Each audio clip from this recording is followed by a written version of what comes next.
guys, welcome to the show. We're talking about Dio. Of course we are. The man. Of course we are.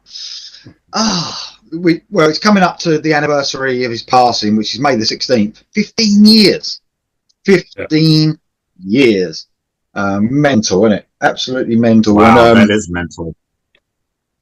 So Mark reached out and said, let's do something about Dio. So, I love talking about Dio, as you know. So I've named my dog after Dio.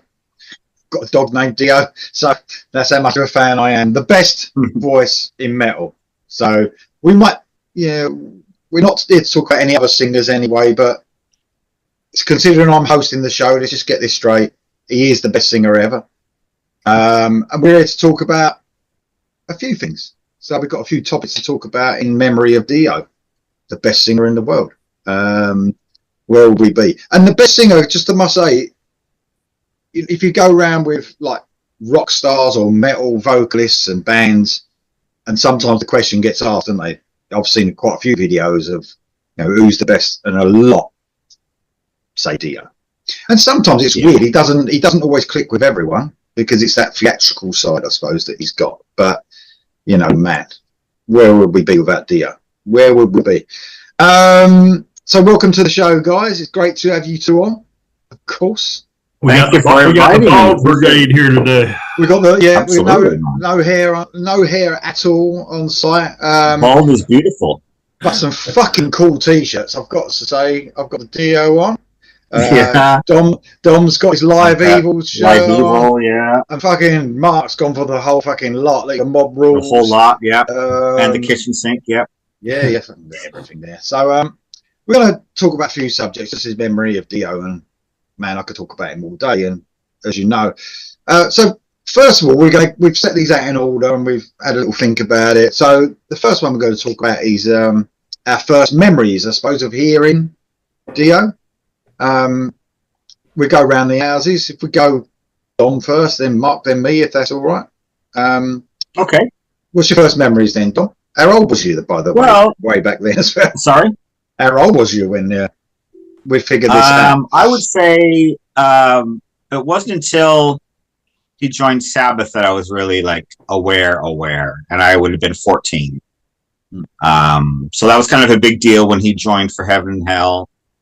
It was really exciting time because you had Dio and Sabbath, and then you had Ozzy with Randy Rhoads, and they both had just incredible albums at the time. So no one could really complain because you're almost getting two great bands out of a breakup. So I remember that everybody at school was talking about it, and Ozzy and Randy and all that stuff. And I remember picking up the Live Evil album at the local tower when it came out, turning around and going, Ronnie Dio, that's weird. Because they left off the James as kind of a fuck you to him, I guess. So I remember that was weird, the Ronnie Dio part. And then I also remember the Black and Blue movie.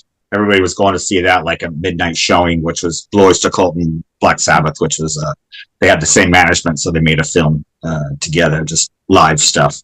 And then the other part I would say is I remember exactly where I was when I first heard Rainbow in the Dark. I was in the back seat of a car. We were waiting outside. I don't remember what it was for, but I definitely remember when that kicked in with the keyboard. I remember that like it was yesterday, and how refreshing it sounded, and all that. So that's very my cool. 2 cents. Very cool memories. And about you, Mark? Yeah, the very first time I ever heard the name Ronnie James Dio or Ronnie Dio or heard his voice was when I bought Live Evil. And I bought this strictly for the album cover. I had heard of Black Sabbath, but at this time, I think I bought this album actually after Dio had left, so it's probably about 83.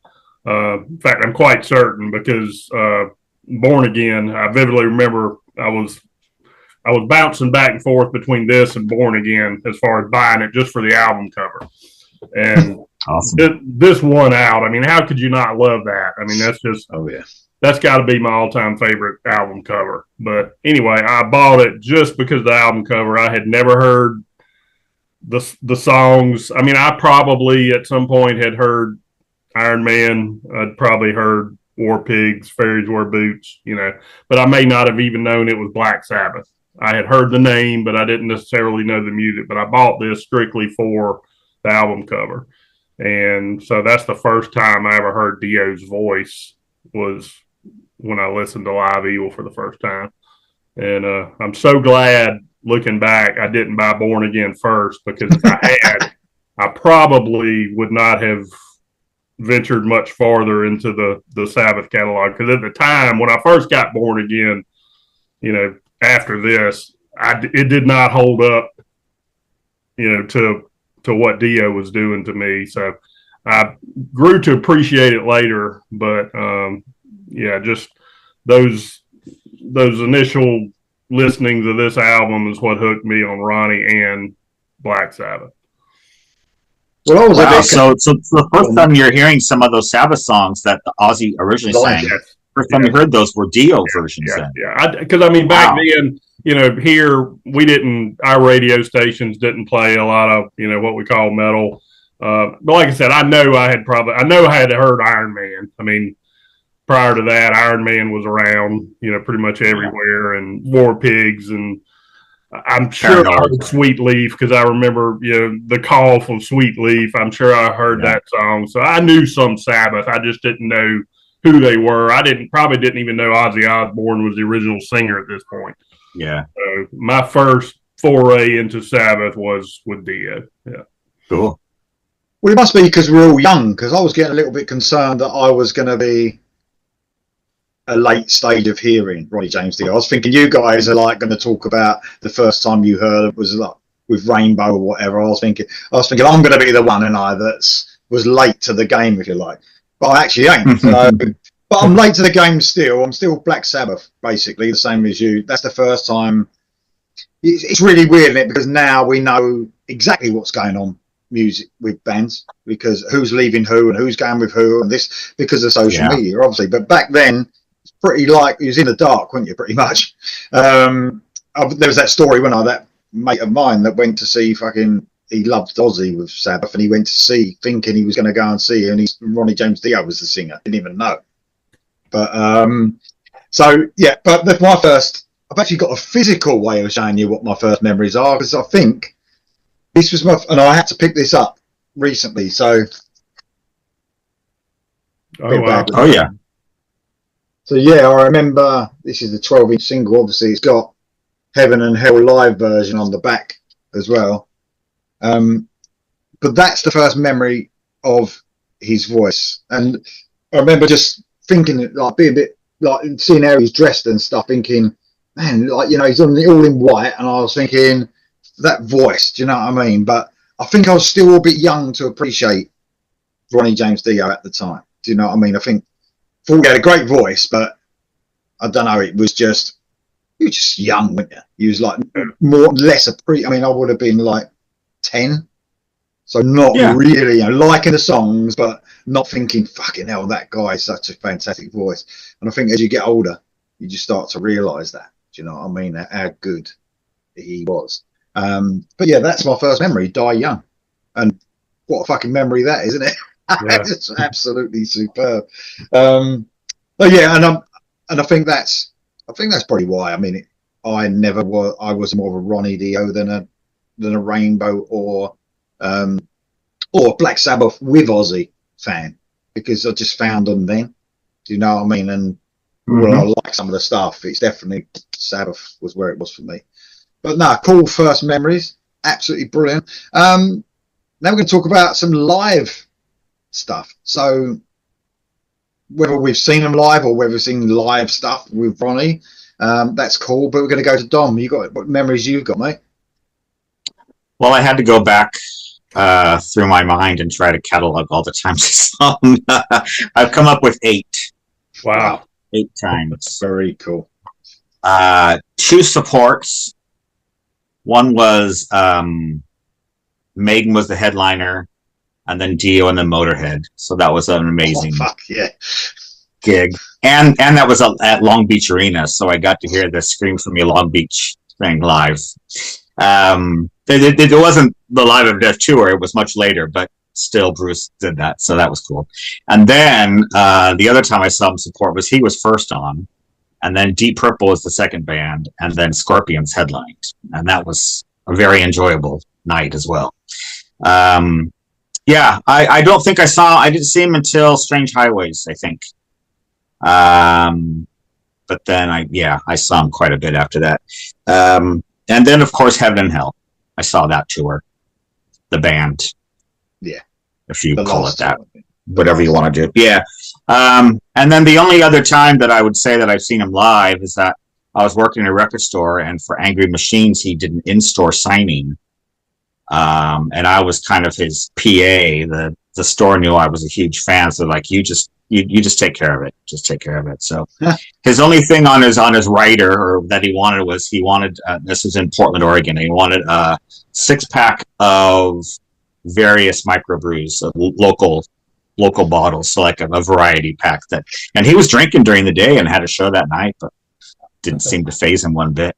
But he was absolutely so cool. He was just really nice, so cool to everyone that came in. Stayed for like almost 2 hours, I think.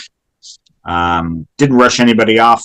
Just fantastic stuff. So I have that memory. I have a photo somewhere, but who knows where it is. But yeah, so I actually got to hang out with the man. Man, that is a memory and a half. Fucking hell, I can't beat that. That is superb. Yeah, very cool. Unfortunately, it was for his worst record, but okay. Yeah, well, yeah. I mean, look, I was speaking to Mark before you came on about, our favourite artists and bands that have gone through it. Not such a great period when it comes to their music. It's true for most of them, isn't it? Nearly 99% of them, have had a couple of albums or a few that have been a bit poor. Yeah, I mean, I think it's just that, if you're a true artist, that's what's going to happen. And also, I don't really trust these fans that are just like anything they release, or, if they fart, it's a masterpiece or whatever. It's like, you've got to have some sort of, or the ones that just travel for, like, take their holidays and travel for a month to see the same set I just don't get it. I mean, music is my favorite thing in the world, but just to see the same show over and over again, I don't understand that. But anyway, we're off topic. Yeah, there we go. That was some good times. Got some great memories there, mate. Thank you very much. Mr. Mark Clower? Well, I'm extremely jealous. I can't even compare with that. I only got to see Dio one time. I'm in South Carolina, and he never, whether it was his solo stuff or with Sabbath or whatever, very seldom ventured down here. He would, Florida would get shows, and then you'd have shows up around Tennessee and whatnot. But North Carolina, South Carolina, pretty much got avoided for some reason. I think I look back at some of Sabbath's old tours, and I think on the Mob Rules tour they did play in North Carolina a couple of times, but I was, 10, 12, 13 years old, and no way I could have made it to those. But anyway, June 21st, 2002, I'm assuming it's the same tour Dom just mentioned. It was Dio. Now, when I saw him, the headliner was reversed. It was Dio, Scorpions, and Deep Purple. Wow. So evidently they may have, the Scorpions and Deep Purple may have alternated, kind of like Sabbath and Blue Oyster Cult did on that of course Black and Blue tour. They took turns. Oh, cool. Yeah. But anyway, the only show I have ever gotten front row seats in my entire life. I went to the we had a local grocery store that had a Ticketmaster outlet. And the day that the tickets went on sale, I went and told the lady what I wanted. And she plugged in her computer. She said, where do you want to sit? And I said, I don't know, what you got? And she said, well, how about the front row? And I thought she was fucking with me. And I was like, yeah, sure. She's like, no, seriously, you want front row? I was like, you damn right I do. Wow. I got 2 tickets for the front row, and it was in Charlotte, North Carolina. So about 2-hour drive from where I'm at here in Columbia. But yeah, Dio opened the show. He covered the entire. Now this was on the Killing the Dragon tour, so he had Doug Aldrich, and I've always been an Aldrich fan, but he was absolutely ripping that night. He did justice to Iommi, he did justice to Blackmore, and all the Dio guitarists that came before him. I vividly remember they did Stargazer, which I just thought was unbelievable. Just a great show, and then of course the Scorpions and Deep Purple followed, and that was just one of the best shows I've ever been to. So, unfortunately, I never got to see him with Sabbath. I would have loved to, but just did not work out. Very cool memories. Well, I've seen him twice in the same year, actually. I was trying to figure it out, like the dates and stuff like that. So, once at Monsters of Rock Festival in 1987. He was the last. Well, after him was Bon Jovi headlining. When Dio finished, I mean, I didn't mind Bon Jovi at the time, but after Dio finished, I went right to the back and just listened to Bon Jovi from afar. But when I was watching Dio, I was right at the. All I can remember, though, I was obviously only 16 years old. I can remember like it being quite hot, and I had to hold my head up to breathe, because like if I had my head down like that, so surrounded, I couldn't feel any like air at all. And I remember just looking up for half the thing and then catching a glimpse of Dio and then having to look up again. But that was when I would love to have seen them earlier, you know, with the first couple of albums. This was with Craig Goldie. The Dream would have been Dream Evil, probably. Dream Evil. And then I saw him again. I couldn't work out which date it was, but he'd done 3 dates at Hammersmith, and I know I went to one of those. It's the 5th, 6th, and 7th of December that year. So I saw him around Christmas time as well. I mean, oh wow, man! I mean, there's no. All I can say is I can't remember too much about it. I remember it was great and just walking out as satisfied as you could. But all you got. I mean, if you look back on some of the live DVDs they're all about, when you know the Heaven and Hell one, for instance, when he was ill on that tour, obviously, you know, or getting it quite ill, and his vocals are just even at that stage just awesome, weren't they? And then there's another one which I couldn't pinpoint, but I remember seeing it. He had a really bad cold, and his voice was just outstanding, but you could tell he had this cold in his voice, but the power still just amazing. He's one of the vocalists, isn't he, that he must have really looked after his vocals, because you know, looking at some of these vocalists now that don't look after their vocals, and they can't even sing a note at that age. And man, to think how ill he was and how powerful his vocals were. I just remembered one other time. That's so funny. You said being sick. No, I didn't see it, but it should have been 9, because it was supposed to be Blaze Maiden era, and Dio. It was like a co-headlining show, and they canceled the afternoon of because of Blaze's vocals. He canceled a couple cities around us. I was really pissed. Canceled the afternoon of. So yeah, it should have been 9 actually. I forgot about that until you mentioned being sick, because it wasn't Dio that was sick. No, but amazing live. Obviously, just emulated everything he did on record, didn't he? Live, he was just mental. So next up, we're going to talk about, I think, Dio himself, Ronnie James Dio. Although it's different bands, he's had one of the best runs of albums ever, in my opinion.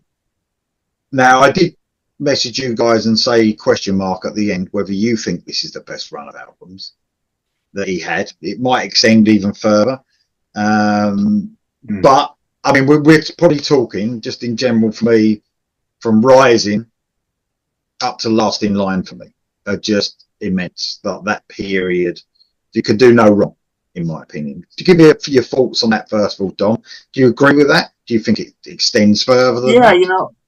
No, I was thinking about that. I mean, you could Sacred Heart. The only reason Sacred Heart it isn't included is because it followed the last 2. But there's still some great stuff on Sacred Heart, and it's still Vivian as well. So it does it does kind of fit in there. There's a few songs I love on Sacred Heart, so I would even go maybe Sacred Heart. And I don't know if we should really discount the first Rainbow. I don't. Everybody really loves Rising, and it's one of those that is just considered a classic.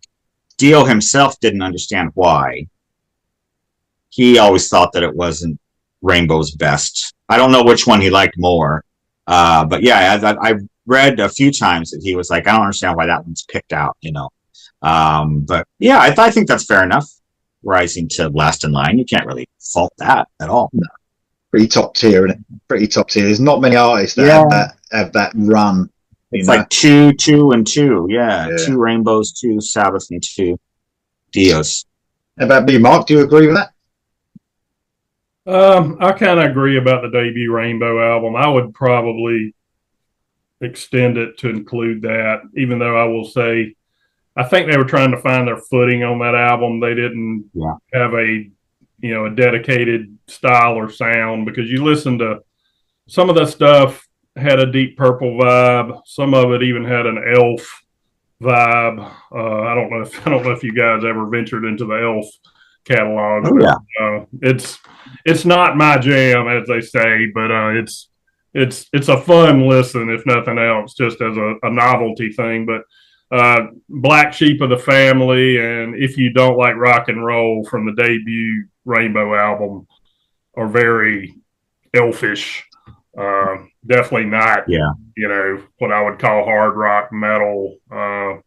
But you got classics like, Man on the Silver Mountain that, you got to consider that. And Temple of the King, I love that. Catch the Rainbow, I love that one. So I would, for my own list, I would start at the first Rainbow album. I do agree, probably cutting it off at Sacred Heart, because it was such a noticeable dip, after the first 2 Dio albums. And then I think he got better again on Dream Evil, which I'll go ahead and say it. That's actually my favorite Dio solo album. But Sacred Heart, I love the title track to Sacred Heart, but there's not a lot else on that album that really, resonates me that I, go back to a lot. So, probably venturing into that more melodic, what was going around at the time, more keyboard and stuff like that. Very keyboard heavy, yeah. For sure. Yeah, but at the time, I saw Sacred Heart when I was that age as just as good as the other 2. At the time when I was younger, I really got into Sacred Heart. Them 3 albums were like, man, I just couldn't stop playing them. Just knew every single little nuance on them. But as time's gone by, I've noticed a difference in quality for me between, Lost in Line and Holy Diver and Sacred Heart. But still some great albums as well after that. Let's not forget that. Some great albums as well. The next one's interesting. I think Dom mentioned doing this one, which is quite cool. Deep cuts, top 3 deep cuts. Now, I've got 4. Am I allowed? I'm not allowed. You always have to show off, don't you? It's only because I just can't. Oh, all right, okay. I'll probably choose as you're going round. I'll knock one off. You can do 4. It's fine. What's the rules? Fine. These are meant to be. It's a bit strange though, because I was trying to look for these. Dom also said to me like it maybe not played live a lot and stuff like that, but I couldn't find a lot on any of these tracks. I tried to look on like the Setlist FM, and they've got fuck all like at that stage. So I'm sort of guessing a little bit. I suppose these are deep tracks, but I think they are. They're not the most well-known ones. Put it that way. Exactly. That's all I was really suggesting is anomalies here or whatever. So Dom, what you I mean, there's a couple albums that Dehumanizer and Strange Highways, which I could pick album cuts all day long of either one of those, but I did see both those. I saw Strange Highways too, and he did plenty of that. And then when Heaven and Hell came out, I was surprised at how much Dehumanizer they did. So that was actually covered, really, for me at least. Got to see him. But I'm going to start with the aforementioned Elf. Oh wow! This is from their second album, 1974, called Carolina County Ball, which is ironic. Yep. And this is the first mention that I could find of Dio and a rainbow. This is called Rainbow. Yeah. So I'm wondering if that, on the Wikipedia page, it says that Richie Blackmore called it Rainbow because of the Rainbow Bar and Grill on Sunset, but I don't know. Because Dio already had his obsession with rainbows here back in '74, so I think he probably had a little something to do with it. Now you mentioned the first Rainbow album had a different sound. Well, that was actually Elf, just with Blackmore playing guitar, because he stole the band basically because he saw that they opened for Deep Purple, and that's how it all happened. And then for the first album, it was just basically the Elf band. But anyway, I thought that was kind of a fun rainbow. You're right. It's not real. It's more like a boogie rock kind of, very reminiscent of an early '70s band, Black Oak, Arkansas, or one of those. But Boogie. Let's say it right. Boogie. Yeah. But I like this tune. It's like it's kind of a heavy Billy Joel. Like a Billy Joel turned up the guitars kind of thing, It's got that kind of singer-songwriter thing. But I have all three of those records, and I dig them for what they are. I mean, they're not, Mob Rules. They're good. And then the other two are both from his last two albums that he made with Dio. So from Killing the Dragon, the track called Cold Feet, I just love this song. It's a real anomaly for him. Again, it's not that kind of metal sound. It's more of a laid back, really good riff though, but kind of a laid back mid tempo. Got a bit of a groove to it. But it's with it's with Doug Aldrich, so I mean, it's still going to have that guitar, but just a fantastic song. And then the other one is from Master of the Moon, which is the last Dio album, 2004, and that's called Death by Love, which again is farther down the album track, but again, I think it's just a fantastic riff. The chorus, it kind of breaks where it's just drums and guitar, and he's Death by Love. It's just really good. And as far as I know, neither one of those ever got a live outing, because when he tours, obviously at that point in his career, he has to include so many other Sabbath and Rainbow and anything from the first couple Dio albums, and so he couldn't really play a lot of these later solo career. He couldn't really do a whole album set. But those are my three. All excellent choices that you could listen to for a bit of light and shade from Ronnie. Very cool. Thanks, mate. Much appreciated. Mark, what you got, mate? Mine ain't as deep. Mine are nowhere as deep as Dom's, by the way. They're still excellent. I don't have any Elf on deep cut. In fact, I didn't even have a Rainbow on my deep cuts, but I don't think either one of these three were done live. If they were, I couldn't find them. From Dehumanizer, Too Late. Love that song. From Strange Highways, Give Her the Gun. Yes. Those two, actually, I didn't realize it till the other day. I was trying to narrow this down. I listened to those almost back to back. Too Late and Give Her the Gun have a similar vibe that I never really caught on to until I listened to them back to back. The way they start out, that slow, and then get heavier as they go. And then the third one is just a criminally unknown song from The Devil You Know, called Breaking Into Heaven. I love songs with deep meanings and that tell stories and are somewhat epic. And as a Christian, I shouldn't like this song because it's kind of blasphemous, but it's about Satan and his minions taking heaven back. But it's just, that song just gives me chills every time I hear it. It's just so powerful. It's like I said, it's epic. I don't think they did that one live. If they did, I never found a recording of it. No, don't think so. That's one of them that I thought should have been a huge song, but never really got any traction for whatever reason. Cool.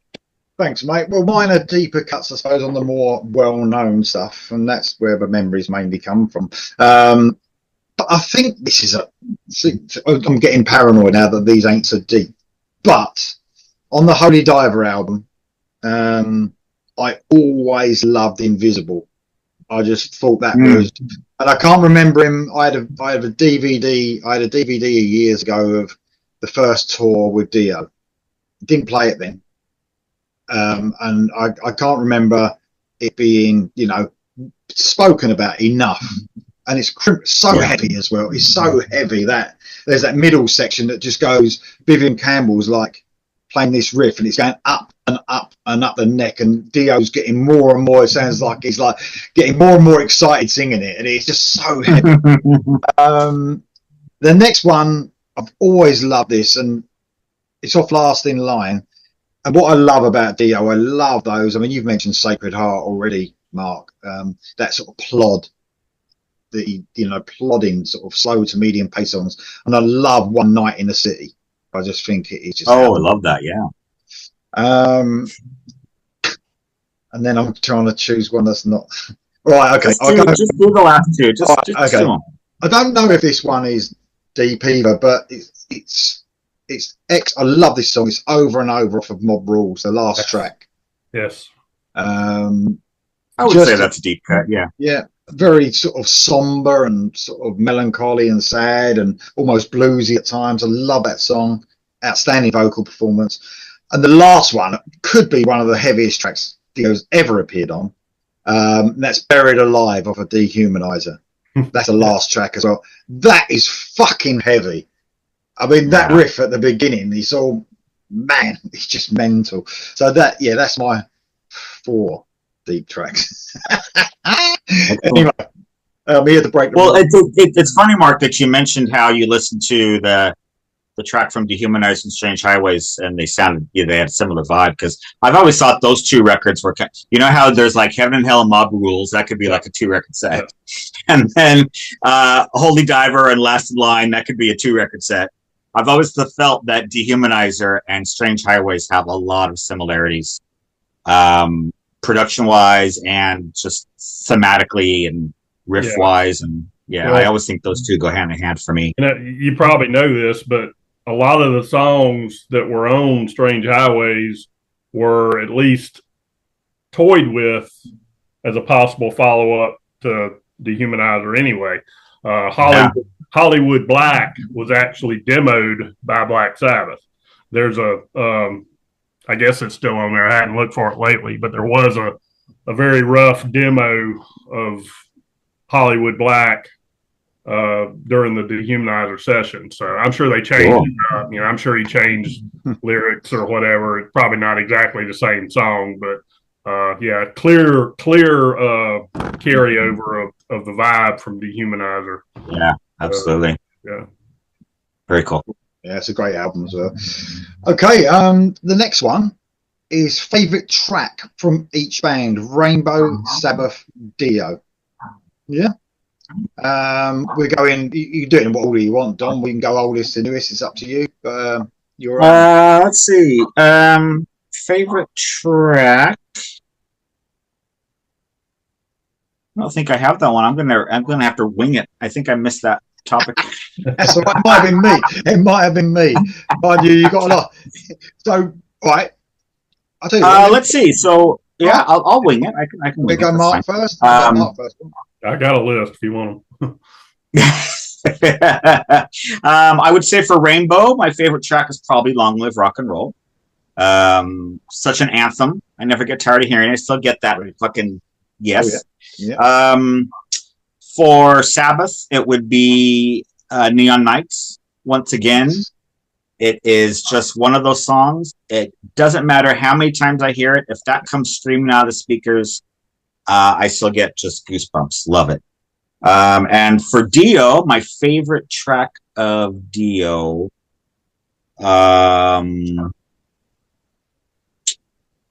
let's go for I'll go for Last in Line. Last in Line. I've got a well done for on the spot Very good. Very Yeah, it's a good thing I know these catalogs quite well.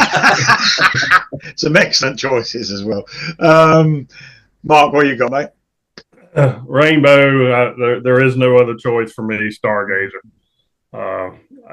I hate to pick the popular one because usually I don't like to pick the biggest song, but in this case I have to. I mean that song is beyond the pale as far as Rainbow. So epic, so powerful. I think that song actually could have been a Black Sabbath song even. Just give me chills to this day. Don't they look at that as well as Ronnie's ultimate performance? Yeah, I would say if he had a signature song, it would be real close between that and Heaven and Hell, probably. I don't know which one would prevail, but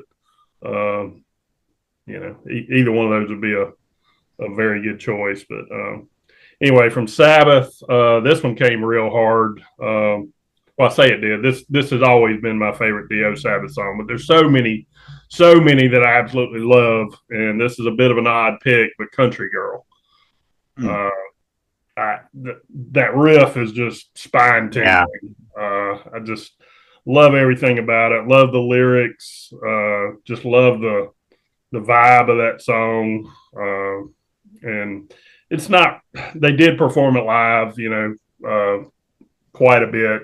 So it wasn't exactly what I'd call a deep cut, but it's not one you hear on the radio or anything like that. But if I had to pick a favorite Sabbath Dio era song, that would be it.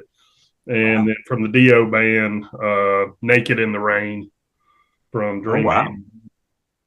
I love that one. And I don't know if that one was ever performed live. It may or may not have been. But I think it is one of the best cuts off that record. Absolutely. Yeah. I'm sure it was performed live when I went to see him. Okay. Yeah, I'm sure that I can remember that one. Great choices as well, mate. Well, this is quite cool. We've got a couple of matches here. This is good. So for Rainbow, Long Live Rock and Roll. Love it. Absolutely love it. Got loads of memories of that as well as a single that my brother had, which I would have probably heard. I was saying my first memories of Dio. I might have heard that before the Sabbath. Don't know. I don't know. But that was a massive part of my childhood and a massive song for me. I love Long Live Rock and Roll. Sabbath. I think I've mentioned this before. Falling Off the Edge of the World. Front door. Just epic as you like. Really epic. A really short song as well, like compared to what you think it is, because it's got so much to it. It's got the really beautiful bit, and then it's got that sort of like weird sort of like coming into battle sort of and then the just flies from there. And then I've got Last in Line as the Dio track. So I've got two matches with Don. Right, go on. All right. Okay, next up. Top 3 albums. So this is from each band, yeah, or just from the whole catalog. Just the whole catalog, I believe. I think we did the top 3 albums from whatever Dio appeared on. So okay. What you got then, Don? For me, it's the 3 Sabbath albums. I thought long and hard about it, and I just thought, wow, it's got to be Heaven and Hell, Mob Rules, and Dehumanizer. Those are the 3 that, like I love a lot off of just about everything, but yeah, I have to say those 3 just clicked. Just fantastic stuff. So yeah, I'm going with those 3. That is very cool. Any particular order? They're just all fucking great, aren't they? Probably the order that they came. Well, I don't know. Dehumanizer might be 2. Yeah, I'm going to go with Heaven and Hell, Dehumanizer, and Mob Rules. Nice. Excellent choices, mate. What you got, Mark? I almost had exactly the same choices, but I went in order: Heaven and Hell, Mob Rules, and Dream Evil. Very cool. Nice. Nice. I want to give a little bit of love to the Dio era, and like I said, that is my favorite Dio era or Dio album as a whole.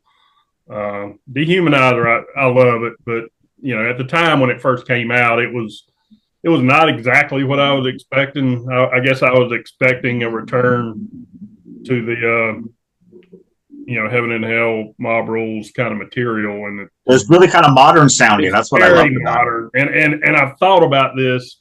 I think this style with Dio actually started prior to this with Lock Up the Wolves, because you listen to that album, and I mean there was some poppy stuff on there like Hey Angel and some of that shit, but the title track Lock Up the Wolves could have been on Dehumanizer. Yeah, I agree. That plotting, really heavy, ultra heavy stuff, that he started going in that direction. And he just stayed angry through that run of albums, and Dehumanizer was actually, to be honest, I didn't even know Dio was back in Sabbath till I was watching Headbangers Ball one night. And they, because this was pre-internet days, and I don't remember if I was buying any magazines at the time. I would have had no way of knowing, but you know how much of a Tony Martin fan I am.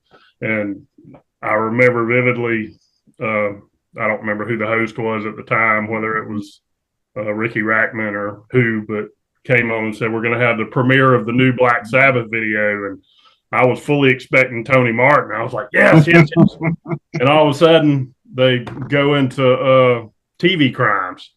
Yeah. And I was just like, Dio's back. Geezer's back. Vinny's back. I mean, I had no idea. But, TV Crimes was such a departure from either what they had been doing with Martin or even from the, Heaven and Hell type stuff. And it was just so modern, and which is probably it's smart that they did that, because if they had done a Heaven and Hell type album, it would have sounded dated, in 1992 or whatever that was. Mm-hmm. So it was perfect for the time. But anyway, I digress, but I'm going to put Dream Evil in there. Very cool. Very cool choices, mate. Well, I'm more towards the Dio side, I suppose. At my number 3, I've got Holy Diver. At my number 2, I've got Last in Line. And at number 1, I've got Heaven and Hell coming in at number 1. Yeah. I'm actually a little bit surprised by your order. Yeah. I thought you would probably have I thought that you would have the Dio albums quite, I guess, high. Well, it's impossible, isn't it, to try to put them in order, but I think I know how much you love those first 2 Dio albums. Oh, yeah. I think with Mob Rules, I was a bit disappointed at the time, and then I've grown to love it. I know it's not a 10 out of 10 for you. Yeah. I've grown to love it more as I've got older, like for years now, but as I've got older, Mob Rules, I realised how brilliant it was. And I think, Heaven and Hell was at the time, was so massive for me. I still like Mob Rules, but it just didn't get me the same way. But now it's just a brilliant album, absolutely fantastic. The next one is actually top 3 tracks all together. Did we get that one? Did we all get that one? Good. Yeah, I do have that one. Yep. This is my number 3. Is this the last one? Because I think that's the last topic I have. yeah, basically. Except for memories or whatever. Yeah. Okay. Okay. So we'll do. We'll do them in order. This one's fairly easy. My third is kind of a left bolt choice, but it's not a song I think of immediately. But every time it comes on, it just absolutely stabs me in the heart. And it's All the Fools Sailed Away. Yeah. Oh, nice. Yeah. That song is so, it's everything about Ronnie James Dio that I love. Yeah. It's atmospheric. It's, when he says the promises, God, and it just, I'm getting goosebumps right now just thinking about it. That song is just blows me away. And then number 2 is Mob Rules. Just balls to the wall, straight out of the, no fooling around. I think it's under 3 minutes. But that riff and just the energy is just crackling out of the speakers. Just amazing. And then number 1 is Neon Nights. So I'm quite happy with those 3 choices. They are fucking excellent choices. That's brilliant. Yeah. Mark, what you got, mate? Well, I'm gonna cheat a little bit, because I thought this was a little bit redundant, because I told you my favorite Dio era Sabbath song was Country Girl. So rather than just repeat that same song again and talk about what I just talked about, Lonely is the Word. I love the lyrics in that song. Dio was such a wordsmith. I mean, that line where he says, "I've been higher than stardust. I've been seen upon the sun." Oh. That just gives me chills just hearing those words. And that's my favorite song on Heaven and Hell. Next one I'll pick is Sign of the Southern Cross. I just think that is a flawless song that just has Dio written all over it. It's another one that starts out, real mellow and melancholy, and then just gets so powerful. It's just, I love these songs that build that way. And that's another one I just never get tired of. And then the third one I'm going to pick is kind of an oddball from the Dio Years compilation, one of the new tracks, The Devil Cried.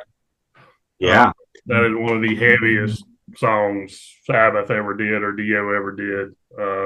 It's a late addition to the catalog, and they did perform it on the Devil You Know tour.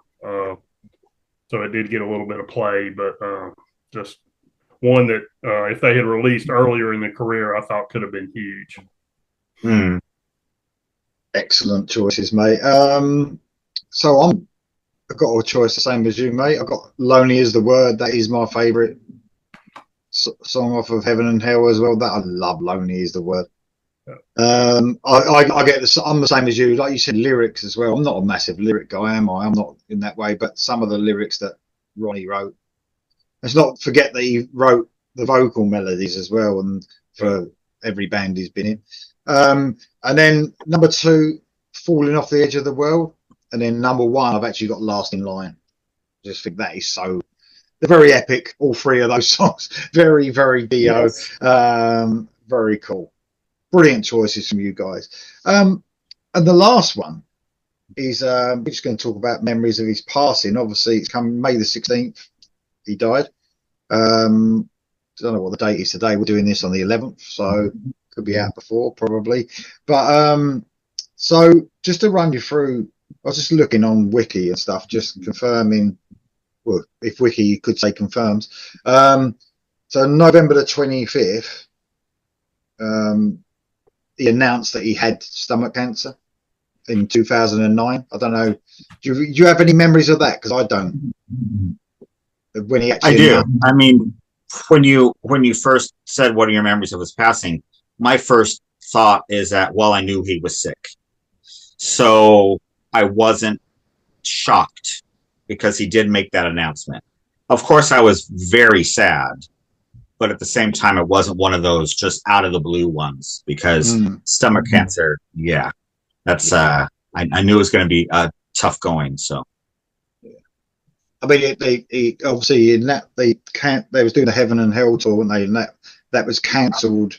I looked on May the 4th. And the last performance was actually on my birthday, August the 29th in 2009. And then he actually died on May the 16th, 2010. I mean, I don't know about you, Mark, but it's still, even back then, even 15 years ago, social media wasn't, I know, Mark, you're not even on Facebook, are you? I don't blame you. But social media wasn't as... you just knew everything. You know everything now, didn't you? Everything that's happening with every band wasn't right out there as far as I remember. But I remember a friend, I think, told me that Dio died in the end. But what memories have you got, Mark, of it all? Well, I do remember when he was diagnosed. Like everybody, I was hopeful that, okay, well, hopefully they caught it, because you know how it is when anytime a celebrity is diagnosed with cancer or whatever, they try to put a positive spin on it. Oh, we're confident we've caught it early and he's going to go through treatments. And, I knew he was going through this, but I was very hopeful that, we're talking about, he was the man on the Silver Mountain. I mean, this guy, even though he was only 5'3", he was a giant. He could defeat dragons, and there's no way he's going to let cancer take him out.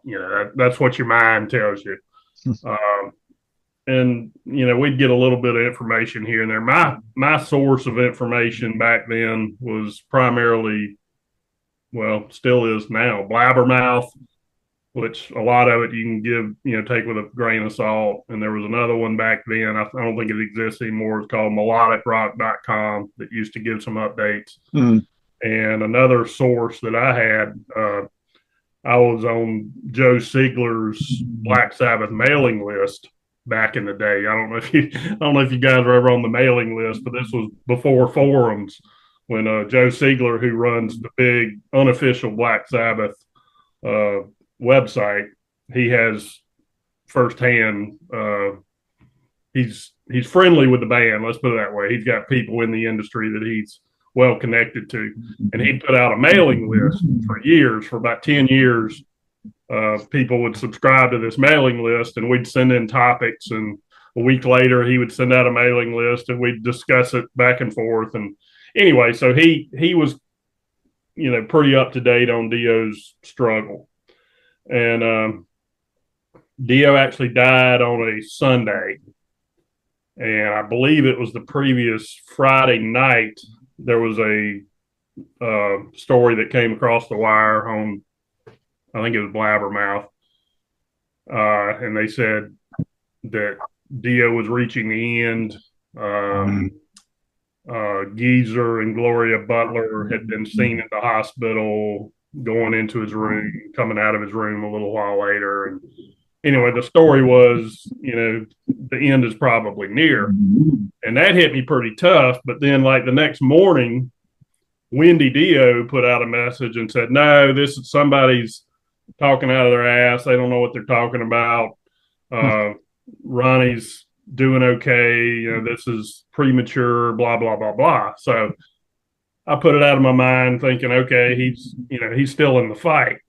Well, Sunday, the 16th, I went up to Charlotte, North Carolina. The National Rifle Association had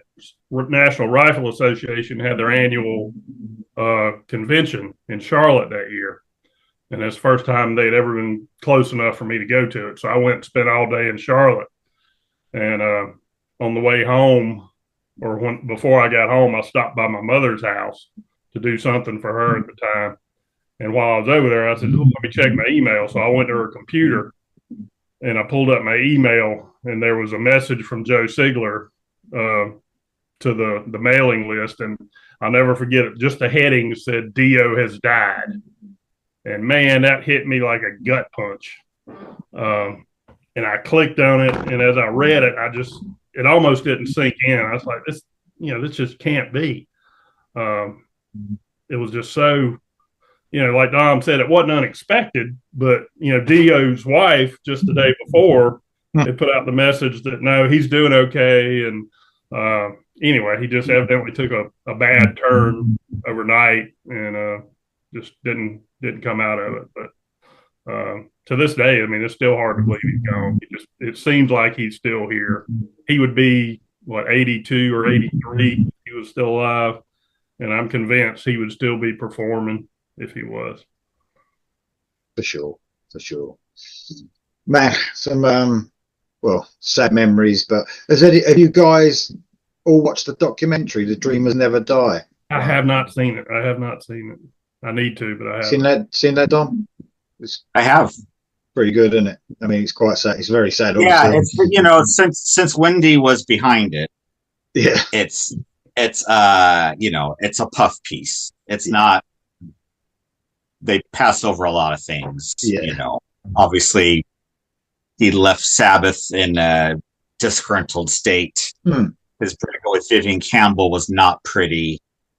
But that just glosses over all of that. And just, this is such a great human being. I mean, when I met him, he was lovely, but I think he was a shrewd businessman, and he had the ego probably bigger than his frame. Yeah. But, I'm not going to say anything bad about it, but that documentary wasn't much of a documentary. It was just, I know what you mean. I know what you mean.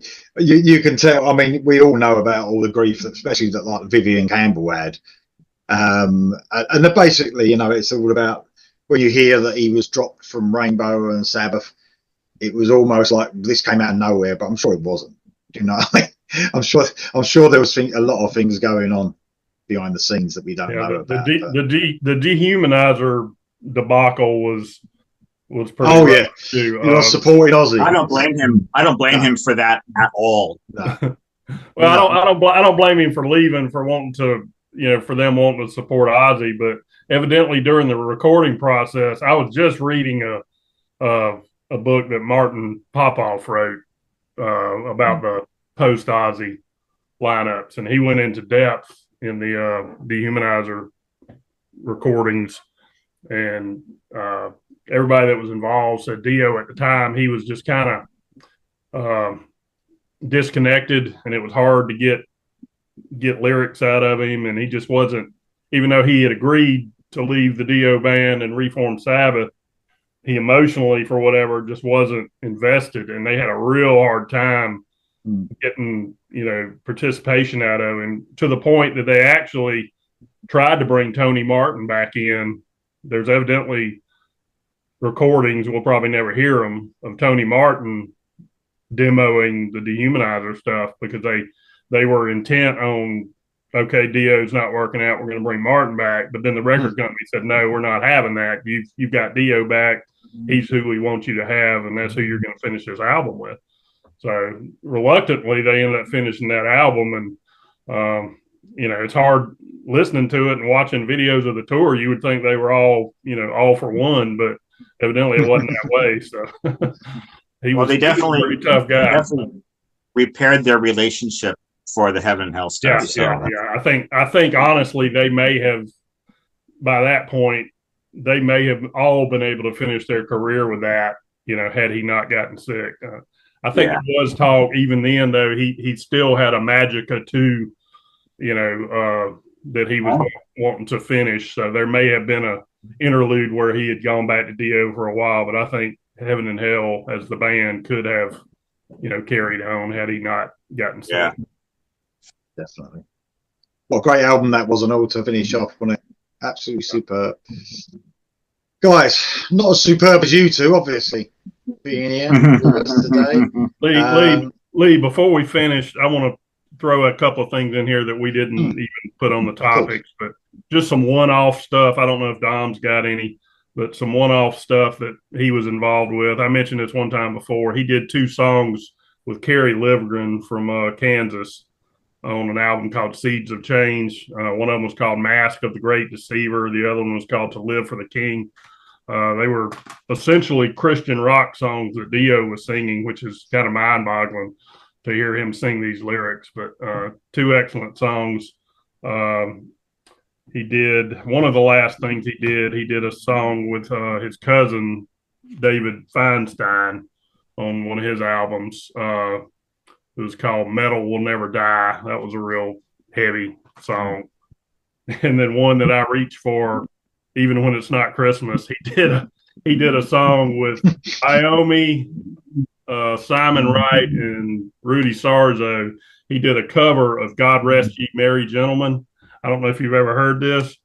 This is like Sabbath does Christmas music. I mean, it's just I think so I heavy. might have heard that. I think you might have said it to me before, and I've had a little listen there. Yeah, I think I might have. It's so good that I even pull it out when it's not Christmas sometimes. That could be the best Christmas song ever. Yeah, for sure. But, and let's not forget when he pulled the best people together for Stars as well. Yeah, that's right. And you are reading my mind, Lee. I was just going to say we can't forget about Hearing Aid. Yeah. Sometime in the night when you're feeling the cold. Yeah. Oh man. Oh, calling you. Don Dawkins. We are magic in the night. Oh.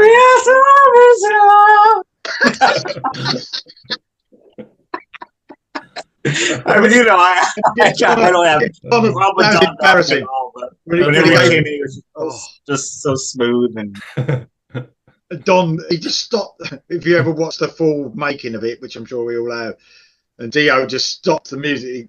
Look, this is something bad we're talking about here, Don. You have to just give us something, yeah. Fucking hell. The thing is, show it's funny saying about that. You could tell, you know. I mean, I think that originally was Vinny Appice or it might have been Vivian Campbell's project, and at the time, but he almost took that over, didn't he? You could tell he was like, "This is mine now." You could just tell in that documentary. What a brilliant song that was as well. That could have even made my top songs. That is one brilliant song. And if anyone hasn't seen it, Dom, I think, mentioned this to me, messaged me. There's a live version of Dio singing Stars with Dio, with the band Dio. Yeah. I had no idea he ever performed it, and all of a sudden it's popped up on YouTube one day. I was like, whoa! Yeah, so check that out on YouTube. I don't know, you know, I'm sure if you put Dio Stars live, it'll be the first one up. So. Very cool. Guys, thank you very much for talking about the best singer in metal ever. Really appreciate you guys coming on. Loved it, absolutely loved it. Well, anyone who wants to put any comments below, I'm sure there's loads of Dio fans. Just what's your favorite songs, what's your favorite albums, what's your memories of Dio? Yeah, very cool. Absolutely, yeah. Let's never forget, and there's never been a better time to do this. True. As we say bye, yeah. Ready? He's the man. Yeah. Brilliant. See you guys. Thank you very much. Cheers. See ya.